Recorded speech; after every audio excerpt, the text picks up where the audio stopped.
Appreciate you taking your time out to come sit down with us today. Can you tell everybody who you are and where you're from? I go by Dbankzzthecreator. I stay in Houston, been in Houston 6 years, but I'm originally from Mississippi, so that's how I'm kind of very familiar with the Atlanta side or whatever, because I used to come up here almost every weekend. But I'm an audio engineer, I'm an artist, I'm a writer, whatever. So, I just dropped my first EP called Something to Prove, which is out on all major platforms. So anywhere you can search it, you can pull it up or whatever.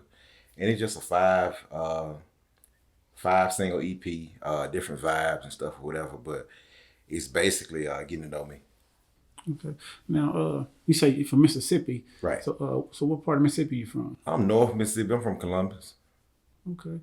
Not familiar with any artists that came out of Columbus. Nah, man. It's we got too much back home. We got too much that crabs in the bucket mentality going on. There's a lot of heat in the city, but everybody just hating on the next man and stuff, and that's why I had to make it out. I had to get out of there. So.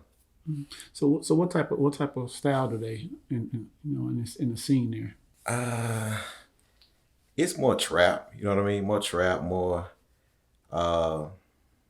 It's more trap music stuff. Gotti, Dolph, that type of stuff going on. Pretty much, Fujiano, like little shit like that. Okay. Now you say you also an engineer and producer. Mm-hmm. So which one you prefer more, being an artist or producer? It's kind of 50-50 because sometimes I might hear something and I'm like, man, I want to rap. You know what I mean? And then when I get to rapping or whatever, I be so curious or I'm so anxious to hear how it's gonna sound once I touch it. So both. At one point in time, I had left the artist side or whatever, and I was just an engineer or whatever, hustling and all that stuff or whatever. And I found out it was kind of hard for me to get back into that artist mindset once I went back there, because people were telling me, hey man, you need to drop this, you need to do this, because I got music for days, but I just wasn't putting myself out there. But I don't know. I still don't know the answer to that question. So. Okay. Now, when you sit down to make tracks, what is like your inspiration? What gets you in the mindset to make certain type of tracks and things like that? Me personally, I'm just a very passionate person. So like the studio is an outlet for me. You know what I mean? Like whatever I'm going through, I might have some money in my pocket. I might feel like turn it up or whatever. I might make a club banger, or I might be going through something or whatever, or I might want to talk about my past or talk about my life or whatever. So it's kind of like the spur of a moment type thing or whatever. And then also just whatever I hear in that beat, I just go. So. Okay. So are you more a lyrical person, or you just kind of find a beat and then just go with from there? I consider myself universal. Because of where I'm from, in Mississippi or whatever, it's more trap, it's more club banger stuff or whatever. That draws me first. But if the beat is live or whatever, and I hear like, okay, well, I need to go lyrical on here, but I might be doing some trap stuff or whatever and still be spitting bars or whatever, so I just get in the zone, man, and I just talk to the beat. Okay. Now being from an area where there's not like a big name artist that then came from this area and things like that. Right. What is like the inspiration that motivates someone from your city to try to get up out there and make, or do y'all have the situation where I got to be that first one, or is there a unity to help push? Well, me personally, like I have a lot of people that fuck with me in my city, but then I got a lot of people that say they do and they talking down. So it just kind of motivate me, man. I'm not like in a race or anything like that. I want to be the first one, out of the city or whatever, or none of that. Just, I don't know. I just want to be different. You know what I mean? Like I don't want to be, I don't feel like I was put here in this world to be average. So, and that's from rapping to being a father to being whatever, you know what I mean? I wanted to be support, you know what I mean? Over, so I ain't never really looked at it that way. Okay. So what made you want to get off into music? I've been doing music since I was 16, man. Me and my partner, man, we just started rapping on cassette tapes, freestyle and stuff like that. Uh, then my stepfather went and bought me Fruity Loops and stuff. What else? I got to playing around. I was doing live sound at the church for a little bit. Uh, no matter how far I went, I just always came back to music. So I just kind of I feel like that's my calling. Okay. Now, the industry is a wild industry right now. Right. So what do you use to as your go-to point to push yourself through this industry and try to accomplish things that you need to accomplish? I just got this never give up mentality. You know what I mean? And I always been like that. Even when I played sports or whatever, I just got this conquer mentality. You know what I mean? So uh, I done been through I done been through so much. So I just feel like the world need to hear that, and I just I just can't stop. I'm in too deep. You know what I mean? So Okay. Now, a lot of the newer artists nowadays, pretty much all sound the same. right, You could turn on and have 10 artists, and you think you listen to the same album. right. Do you try to separate yourself to where you don't fit into that cliche, or?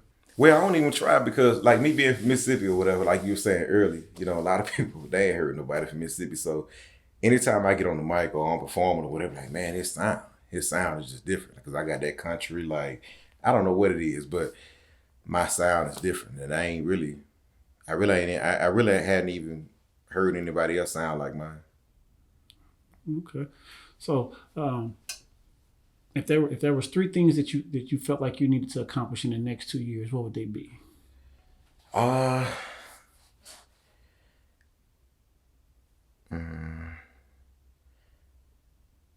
a deal, distribution deal, most definitely. Good distribution deal.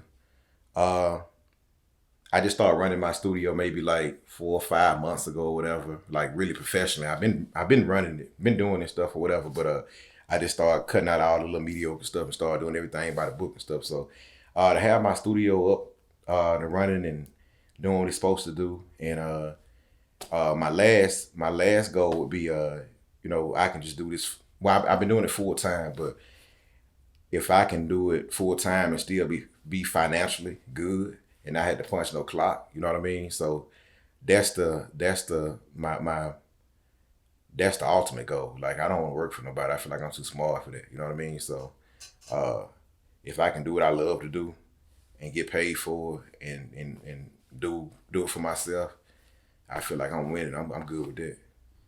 Okay. Now, do you have any projects out? Yeah, I just dropped my first EP, Something to Prove, which we dropped that on October 31st. Okay. So What are some of the songs that you get on there? well, the first track is called I Got a Wave, and it's basically just about, it don't matter uh about, you know how you have ideas and stuff, and people might have been friends and all that stuff or whatever, and then y'all ain't cool no more, and they take I'm just gonna tell the truth, man. I don't care. They take your ideas and stuff or whatever, and they copy it and use it and try to brand themselves and all that shit. Oh yeah. So that was just a message. Like no matter what you do, no matter what you try to do, like I'm the creator. I started that shit. So you'll never be able to do it better than me. You know what I mean? So and if somebody steal your idea, just create another one. You know what I mean? Just create another one. Let them have it. So that song is about that. Like nobody can copy your style. Nobody can be you. You only can be the best you. So Okay. Now, with everything that's going on in the world today, do you feel like the music is hurting the urban community, or do you feel like they just not getting enough songs out there with messages to them?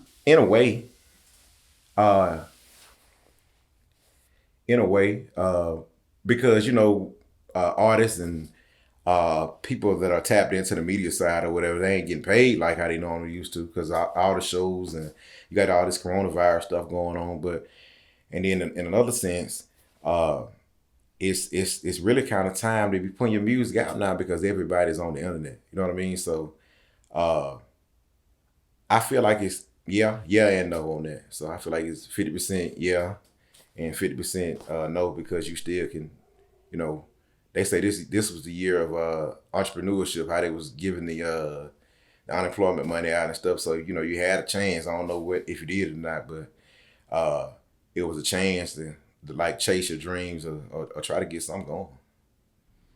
Okay. So, give us the name of the project again. Something to prove. Something to prove. All right. So you feel like that you didn't prove your point to everybody to where now when they listen to you, they're gonna be expecting it. Yeah, in a sense, but like I said, I'm the type, bro. I'm always hungry. Like I want to do something else. You know what I mean? I want to go on. I want to drop some more stuff. Like I was telling my manager, I said I'm tired of performing something to prove. You know what I mean? But you know how they go. You got to keep pushing and all that stuff, whatever. But I've got great feedback on something to prove. Like I said, it's 5 different vibes. Each song. I like to make music that's gonna make somebody get up and move. You know what I mean? So. It's doing pretty good, especially for my first EP. So, okay. Now, if there was any artist in the game right now that you could work with, who would you pick? Ooh, that's a hard question. There's so many of them, man. I would have said Mo3, but you know, rest in peace to Mo3. Probably Future. Why Future? Future was just, man, like I used to look up the Future, man. Future was just like he was just a black rock star to me. You know what I mean? Like. I just felt like when Future was at his peak, it was just nothing he couldn't do. So it's just something I always wanted to do a song with Future. But it's a lot of them. I mean, Future, Mulatto, Candyman back in Houston, Boosie, Gotti for sure. Gotti my favorite rapper. So Fujiano, we can keep anybody. So okay. Now, if there was out of any record that's out right now, if there was one that you said you heard that record and be like, see, if I was on that record, this is how I would have went. What record would it be? I'm saying like I could have made it better, or like if I'd have dropped a verse on that boy. Oh yeah, like if I heard a beat or something like and said, okay, I would have told yeah. I don't know. Probably anything Blueface on, because I just can't do Blueface, bro. Like I just feel like I can chop his ass up in my sleep. You know what I mean? No disrespect to Blueface, but I don't know. So, because pretty much what I listen to, I be engineering all the time, so it'd be mostly I'm listening to my stuff or some people out of engineered in the studio, and if I'm listening to something on the radio or whatever, it's pretty much hot, like Lil Baby. You know, I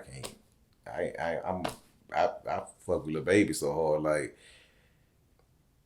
I don't feel like no song I can make it better. You know what I mean? Like I feel like he got it. You know what I mean? So, yeah, when I actually turn the radio on and start listening to whatever the song, I already be hot. I don't even be thinking like that. I'm like, yeah, this shit jam. So okay, now being a producer, you know, I know you probably get a lot of artists come in there that claim they're rappers. Have you ever been honest and told somebody, man, that shit garbage? Yeah. At first I wouldn't do it, man. But like in this industry, like being too nice or being sweet or whatever, like that shit'll get you fucked. You know what I mean? So you gotta be real with folks. And them other artists, man, they come in here, they might have a voice like Boosie and want you, hey bro, can you make me sound like Future? No, I can't do that. You know what I mean? I can't do that. I can only give you what you give me. You know what I mean? So I had to do that several times. At first I wouldn't do it, and I sit there 2, 3, 4 hours and my head hurt and I'm ready to go. I got shit I want to do. And then they don't want to pay no more. You know what I'm saying? So I just be real with, hey bro, man, that ain't it. You might want to do something else. You know what I mean? So, and just keep it moving. I know a lot of artists always come to you and they be like, hey, I got this track right here that I done got off YouTube. Can you remake it? How, being a producer, how much do you hate that? I hate it. As an engineer too. Like I look, I'm saying this on camera. Don't come to me talking about can you remake this or can you make me sound like how he made you sound? Like if you like how he made you sound, then why you coming to me? So you make me sound make you sound like that. Why you just ain't take that track and run with it? But I have done it before, and it takes a lot longer. You know what I mean? It's all a part of the game, but uh, I don't like it. But you know, sometimes we gotta do stuff we don't like to do, especially if they paying. So Okay. I know dealing with artists and being an artist is you kind of get the balance of both. So on the business side, how much did you put into learning the business on both aspects? So you can. I actually went to two schools. I went to Full Sail at first or whatever, and we had some issues. I had some family issues and stuff going on or whatever. So I didn't finish Full Sail, but if I go back in a year, I have my bachelor's degree in music production. That's where they teach you the business law and all that stuff. So I didn't want to go back to Full Sail because I didn't want to do the online stuff no more. I'm like, man, I'm really like a hands-on person. I need to be there so I can ask. I ask a million questions. So I actually just graduated from Avant Media Institute, and that was in April. Yeah, April, right when this coronavirus stuff kicked off. So I'm certified now. I'm certified. I don't know everything in the business, but I got the right outlets. I can call this person and ask about this, so I know where to go look this up at or whatever, and see what's the right way to do this and how we need to do this, or or just ask my manager. She pretty tough with it too. So shout out to Lady Nate.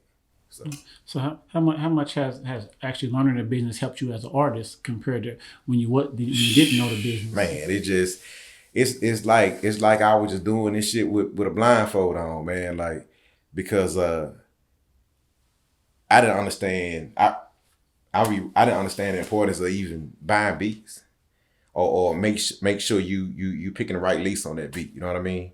Or copyrights or I don't understand. I didn't know anything. You know what I mean? I was just out here just engineering music, just doing my thing, and I was just making music for a long time. So I encourage everybody who watching or is tuned in or whatever that get your book, man, and or get on YouTube. You can go to YouTube University and learn whatever you want to learn. You know what I mean?